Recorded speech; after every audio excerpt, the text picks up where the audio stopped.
That's where I was an instructor. I was there. I was a Los Angeles police officer for 23 years. Wow. And what took you to the transition of being a referee for UFC?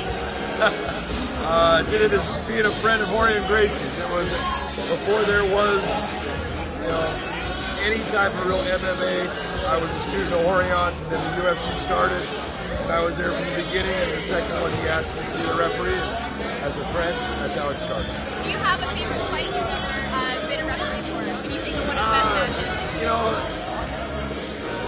I've done so many matches, and I've done ones that most people wouldn't know about that were really great.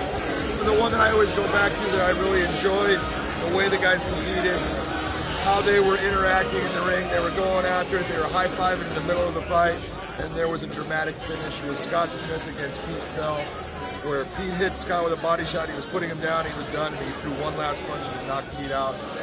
Now, could you tell us why you're in town for the weekend? It's very exciting. John's here in Vancouver. You're running a command referee course? I'm running a command course for judging here in BC. We've got about 25 people in the class. A lot of people with a lot of experience in mixed martial arts, guys that have done, been fighters, been referees, done a lot of things with the sport. So it's really a good group to work with when we're going over things and trying to, just hone everyone's skills and bring up a knowledge base so everyone's doing something. They're looking at the fights the same way, and they're giving credit to the right fighters for the right things, and that's what's all about. And that's so important. I mean, it needs to be on every level now, especially you saw some of the talent that was here tonight.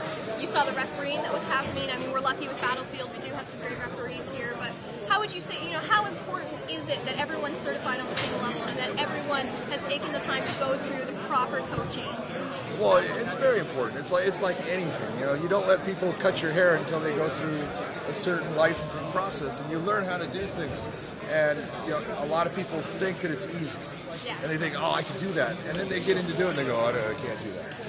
But the main thing is we want fighters to go in and have a belief in the referee, a belief in the judges, that they know what they're doing, they know what they're looking at, and they're going to do the right things at the right time. And if we can get everyone to do something basically in the same fashion from show to show, from either city to city, province to province, state to state, whatever it is, that's what we're looking for.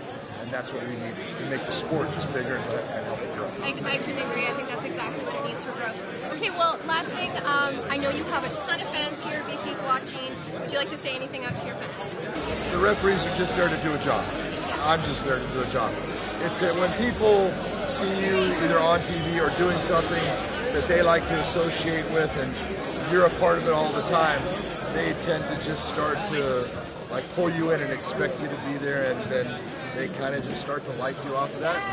And then there's ones that don't like it, and that's fine too. That's just the way it is. But it's the best part of the sport and the growth of it is the way the fans have accepted the fighters, accepted the sport, and accepted everybody that's involved in it. And referees, promoters, all these different people. The fans are great there. I just say to all the mixed martial arts fans out there for giving the support to the fighters, to the sport, and everything you do. Thank you very much. It couldn't be done without you.